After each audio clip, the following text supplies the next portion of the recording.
Hello ಮಕ್ಕಳ, ನಮಸ್ಕಾರ ಎಲ್ರಿಗೂ. ಹೇಗಿದ್ದೀರಿ ಎಲ್ರು? How are you all doing my dear students? ಹೇಗಿದೆ ಮಕ್ಕಳ ಎಕ್ಸಾಮ್ಗೆ ಪ್ರಿಪರೇಷನ್ಸ್? ಆ್ಯಂಡ್ ಯಾವ್ದಾದ್ರು ಕ್ವಶನ್ ಪೇಪರ್ನ ಸಾಲ್ವ್ ಮಾಡೋಕೆ ಶುರು ಮಾಡಿಲ್ವಾ? ಏನು ಯೋಚನೆ ಮಾಡ್ಬಿಡಿ ಮಕ್ಕಳ. ನಾನು 2 ಕ್ವಶನ್ ಪೇಪರ್ನ ತಂದಿದ್ದೀನಿ. ಆ್ಯಂಡ್ ಈ 2 ಕ್ವಶನ್ ಪೇಪರ್ಸ್ನ ಓದೋದ್ರಿಂದ ಮಕ್ಕಳ ನಿಮಗೆ ಗೊತ್ತಾಗುತ್ತೆ ಯಾವ ರೀತಿ MCQsಗಳನ್ನ ಓದಬೇಕು, ಯಾವ ರೀತಿ ಫಿಲ್ ಇನ್ ದ ಬ್ಲಾಂಕ್ಸ್ನ ಓದಬೇಕು, ಆ್ಯಂಡ್ ಯಾವ ಟೈಪ್ ಕ್ವಶನ್ಸ್ಗಳನ್ನ 2, 3, 4, 5, 6 ಮಾರ್ಕ್ಸ್ಗೆ ಕವರ್ ಮಾಡಬೇಕಂತ ಗೊತ್ತಾಗುತ್ತೆ ಮಕ್ಕಳ. ಆ್ಯಂಡ್ ಈ 2 ಕ್ವಶನ್ ಪೇಪರ್ನ ಸಾಲ್ವ್ ಮಾಡೋದ್ರಿಂದ ಹೇಳ್ತಾ ಇದ್ದೀನಿ, ನಿಮ್ಮ ಕಾನ್ಸೆಪ್ಟ್ಸ್ ಕ್ಲಾರಿಟಿ ಚೆನ್ನಾಗಿ ಸಿಗ್ತಾ ಹೋಗುತ್ತೆ. ಅಷ್ಟೇ ಅಲ್ಲ, ನಿಮಗೆ ಕಾನ್ಫಿಡೆನ್ಸ್ ಕೂಡ ಇಂಪ್ರೂವ್ ಆಗುತ್ತೆ ಮಕ್ಕಳ. ಖಂಡಿತ ಈ 2 ಕ್ವಶನ್ ಪೇಪರ್ ಓದಿದ್ಮೇಲೆ ಅಥವಾ ಸಾಲ್ವ್ ಮಾಡಿದ್ಮೇಲೆ ನಿಮಗೆ ಔಟ್ ತಗೊಳ್ತೀನಿ ಮ್ಯಾಥ್ಸಲ್ಲಿ ಏನೋ ಕಾನ್ಫಿಡೆನ್ಸ್ ಜಾಸ್ತಿ ಆಗೇ ಆಗುತ್ತೆ. So first of all students, ಈ 2 ಪೇಪರ್ ನಿಮಗೆ PDF ಫಾರ್ಮ್ಯಾಟಲ್ಲಿ ನಿಮ್ಮ ವಾಟ್ಸಪ್ ಚಾನಲ್ ಏನಿದೆ ಅಲ್ಲಿ ಸಿಗುತ್ತೆ ಮಕ್ಕಳ. ವಾಟ್ಸಪ್ ಚಾನಲ್ ಎಲ್ಲಿದೆ ಅಂತ ಕೇಳಿದ್ರೆ ನೀವು ಮಕ್ಕಳ ಇಷ್ಟೇ ಮಾಡಬೇಕಾಗಿರೋದು, ನಮ್ಮ ಚಾನಲ್ ಬಯೋಗೆ ಹೋಗಿ ಆ ಚಾನಲ್ ಬಯೋದಲ್ಲಿ ಮಕ್ಕಳ ವಾಟ್ಸಪ್ ಚಾನಲ್ ಲಿಂಕ್ ಸಿಗುತ್ತೆ. ಆ ಚಾನಲ್ ಲಿಂಕ್ನ ಓಪನ್ ಮಾಡಿದ್ರೆ ಡೈರೆಕ್ಟ್ ಆಗಿ ಮಕ್ಕಳ ನಿಮ್ಮನ್ನ ವಾಟ್ಸಪ್ ಚಾನಲ್ಗೆ ತೊಗೊಂಡೋಗುತ್ತೆ. ಅಲ್ಲಿ ಸ್ವಲ್ಪ ಮೇಲ್ಗಡೆ ಸ್ಕ್ರಾಲ್ ಮಾಡಿದ್ರೆ ಸಾಕು, ಈ PDF ನಿಮ್ಗೆ ಅಲ್ಲೇ ಸಿಗ್ತಾ ಹೋಗುತ್ತೆ ಮಕ್ಕಳ.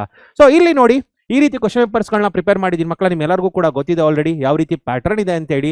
ಸೊ 15 MCQs ಬರುತ್ತೆ, 5 ಫಿಲ್ ಇನ್ ದ ಬ್ಲಾಂಕ್ಸ್ ಬರುತ್ತೆ, ಆ್ಯಂಡ್ 9 ನಿಮಗೆ 2 ಮಾರ್ಕ್ಸ್ ಕ್ವಶನ್ಸ್ ಬರುತ್ತೆ. ಅದರಲ್ಲಿ 6 ಮಾತ್ರ ಬರೀಬೇಕು. ಆ್ಯಂಡ್ ನೆನಪಿರ್ಲಿ ಮಕ್ಕಳ, ಒಂದು ಕ್ವಶನ್ ಎಕ್ಸ್ಟ್ರಾ ಓದ್ಕೊಳ್ಳಿ. ಆ್ಯಂಡ್ ಅದೇ ರೀತಿ ಮಕ್ಕಳ ಇಲ್ಲಿ ಕ್ವಶನ್ ಪೇಪರ್ಗಳನ್ನ ಸೆಟ್ ಮಾಡಿದ್ದೀನಿ ನೋಡಿ. ಇಂಟಿಗ್ರಲ್ಸಲ್ಲಿ ಯೂಶ್ವಲಿ ಇಂಟಿಗ್ರೇಷನ್ ಬೈ ಪಾರ್ಟ್ಸಲ್ಲಿ ಕೂಡ ನಾನು ಹೇಳೋದು ಇಷ್ಟೇ ಮಕ್ಕಳ, 7.1 ಎಕ್ಸಸೈಸ್ ಚೆನ್ನಾಗಿ ಓದಿ. ಅದನ್ನು ಬಿಟ್ಟು ನಾನು ಹೇಳೋದೇನಂತಂದರೆ, ಯಾವ MCQs ಇದೆ ನಿಮ್ಮ ಟೆಕ್ಸ್ಟ್ ಬುಕ್ಕಲ್ಲಿ ಮಕ್ಕಳ, NCERT ಟೆಕ್ಸ್ಟ್ ಬುಕ್ಕಲ್ಲಿ ಇಂಟಿಗ್ರಲ್ಸಲ್ಲಿ ಯಾವ MCQs ಇದೆ ಅದೆಲ್ಲನೂ ಕವರ್ ಮಾಡಿ ಸಾಕು. ಆ್ಯಂಡ್ ಅದರಿಂದನೇ ಮಕ್ಕಳ ಕ್ವಶನ್ಸ್ ಈಸಿಯಾಗಿ ಬರುತ್ತೆ ಇಂಟಿಗ್ರೇಷನ್ ಚಾಪ್ಟರಲ್ಲಿ. ಓಕೆನಾ? ಸೊ ಇದರಲ್ಲಿ ಕೂಡ ಅಷ್ಟೇ ಎಲ್ಲ ಅದೇ ರೀತಿ ಪ್ರಾಬ್ಲಮ್ಸ್ಗಳಿದೆ. ಸೊ ಓದ್ಕೊಳ್ಳಿ ಮಕ್ಕಳ. ಇಂಟಿಗ್ರೇಷನ್ ಬೈ ಪಾರ್ಟ್ಸಲ್ಲಿ ಕೂಡ ಒಂದು ಪ್ರಾಬ್ಲಮ್ ಕೇಳಿದ್ದಾರೆ. ಆ್ಯಂಡ್ ಇಂಟಿಗ್ರೇಷನ್ ಬೈ ಪಾರ್ಟ್ಸಲ್ಲಿ ಆ್ಯಕ್ಚುಲಿ 2 ಪ್ರಾಬ್ಲಮ್ ಕೇಳಿದ್ದಾರೆ. ಒಂದು log x ಕೇಳಿದ್ದಾರೆ, ಇನ್ನೊಂದು ಮಕ್ಕಳ e⁴x into tan x plus sec² x ಇದೆ. ಸೊ ವೆರಿ ಈಸಿ ಪ್ರಾಬ್ಲಮ್ ಮಕ್ಕಳ. ಇಲ್ಲಿರೋ ಕ್ವಶನ್ಸ್ಗಳನ್ನ ಸಾಲ್ವ್ ಮಾಡಿ. ಅಷ್ಟೇ ಅಲ್ಲ, ನಿಮ್ಗೆ ಏನಾದರೂ ಮಕ್ಕಳ ಡ್ಯೂರಿಂಗ್ ಎಕ್ಸಾಮ್ ಡೇಸ್ ಏನಾದರೂ ಕರೆಕ್ಟಾಗಿ ಕೇಳಿಸ್ಕೊಳ್ಳಿ. ನಿಮಗೆ 4 ದಿನ ಟೈಮ್ ಇದೆ ಮಕ್ಕಳ. ಆ ಟೈಮಲ್ಲಿ ನಾನು ಕೆಲವು ಫಿಕ್ಸ್ಡ್ MCQs ಅಂತ ತರ್ತೀನಿ. ಆಲ್ರೆಡಿ ಒಂದು ಸೆಷನ್ ಮಾಡಿದ್ದೀನಿ ಮಕ್ಕಳ. ಬಟ್ ನಾನೊಂದು ಮಿಕ್ಸ್ಡ್ ಟೈಪ್ ಆಫ್ MCQsನ ತರ್ತೀನಿ ನಿಮಗೆ. ಸೊ ಈ MCQsಗಳು ಮಕ್ಕಳ ನಿಮ್ಗೆ ಏನಾದರೂ ಬೇಕಂದ್ರೆ ಕಮೆಂಟ್ ಸೆಕ್ಷನಲ್ಲಿ ಮಕ್ಕಳ MCQs ಅಂತ ಟೈಪ್ ಮಾಡಿ ಸಾಕು. ಸೊ ನನಗೊಂದು ಸಖತ್ ಮೋಟಿವೇಶನ್ ಸಿಗುತ್ತೆ, ನಮ್ಮ ಮಕ್ಳಿಗೆ ಬೇಕಿದೆ ಅಂತ. ಆ್ಯಂಡ್ ಖಂಡಿತ ಬರ್ತೀನಿ ಮಕ್ಕಳ.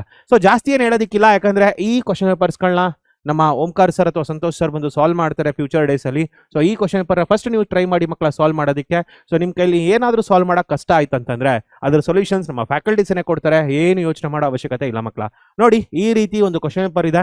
ಸೊ ಎಲ್ಲ ಕ್ವಶನ್ಸ್ಗಳನ್ನ ಕೊಟ್ಟಿದ್ದೀನಿ ಮಕ್ಕಳ. ಯಾವ್ಯಾವ 2 ಮಾರ್ಕ್ಸ್ ಕ್ವಶನ್ಸ್ ಓದಬೇಕು, ಯಾವ 3 ಮಾರ್ಕ್ಸ್ ಕ್ವಶನ್ಸ್ ಓದಬೇಕು, ಎಲ್ಲನೂ ಕೂಡ ಕಂಪ್ಲೀಟ್ ಕ್ಲಾರಿಟಿಯಾಗಿ ಕೊಟ್ಟಿದ್ದೀನಿ ನಿಮಗೆ. ಓಕೆನಾ? ಸೊ ಈ ಕ್ವಶನ್ಸ್ ಓದಿ, ಖಂಡಿತ ಮಕ್ಕಳ ನಿಮಗೆ ಮಾರ್ಕ್ಸ್ ಸಖತ್ತಾಗಿ ಬರುತ್ತೆ, no doubt in it. Okay, so ನೋಡಿ, ಅದೇ ರೀತಿ ಪೇಪರ್ 2 ಇದೆ. ಸೊ ಪೇಪರ್ 2 ಅಲ್ಲೂ ಕೂಡ ಅಷ್ಟೇ ಮಕ್ಕಳ. ಇದರಲ್ಲಿ ನೋಡಿ, ನಿಮಗೆ ಮೇಜರ್ ಆಗಿ ಇಂಟಿಗ್ರೇಷನ್ ಪ್ರಾಬ್ಲಮ್ ಆಗುತ್ತಲ್ಲ, ಅದಕ್ಕೋಸ್ಕರ ಅದನ್ನೇ ಮೆನ್ಷನ್ ಮಾಡ್ತಾ ಇದ್ದೀನಿ ಮಕ್ಕಳ. ಆಂಟಿ ಡಿರೈವೇಟಿವ್ ಮೇಲೆ ಪ್ರಾಬ್ಲಮ್ ಇದೆ, ಮತ್ತೆ ಇದರಲ್ಲಿ ನಿಮಗೆ ಡೆಫಿನೆಟ್ ಇಂಟೆಗ್ರಲ್ ಮೇಲೆ ಪ್ರಾಬ್ಲಮ್ ಕೊಟ್ಟಿದ್ದೀವಿ. ಸೊ ತುಂಬ ಈಸಿ ಇದೆ, ಅಂದರೆ ಬೇಸಿಕ್ಸ್ ಕ್ಲಾರಿಟಿ ಗೊತ್ತಿದ್ರೆ ಸಾಕು ಮಕ್ಕಳ. ಆರಾಮ್ಸೆ ನೀವು ಕ್ವಶನ್ಸ್ಗಳನ್ನ ಸಾಲ್ವ್ ಮಾಡ್ತಾ ಬರ್ಬೋದು. ಓಕೆ, ಸೊ ಇಲ್ಲಿ ನೋಡಿ ಮಕ್ಕಳ, ಎಲ್ಲ ಕ್ವಶನ್ಸ್ಗಳನ್ನ ಕೊಟ್ಟಿದ್ದೀನಿ. So you can see these question papers. And ಏನಾದರೂ ಡೌಟ್ಸ್ ಇತ್ತು ಅಂದರೆ ಮಕ್ಕಳ ಖಂಡಿತ ಕಮೆಂಟ್ ಸೆಕ್ಷನಲ್ಲಿ ಡ್ರಾಪ್ ಮಾಡಿ. And definitely students, we will take care of your comments. ಓಕೆನಾ? ಸೊ ಹಾಗಾದರೆ ಮಕ್ಕಳ, ಮತ್ತೊಂದು ವಿಡಿಯೋ ಜೊತೆ ಮುಂದೆ ಸಿಗ್ತೀನಿ. ಅಂಟಿಲ್ ದೆನ್ ಸ್ಟೂಡೆಂಟ್ಸ್, ಈ ಕ್ವಶನ್ ಪೇಪರ್ನ ಸಾಲ್ವ್ ಮಾಡೋಕೆ ಟ್ರೈ ಮಾಡಿ. Take care, all the best, see you all.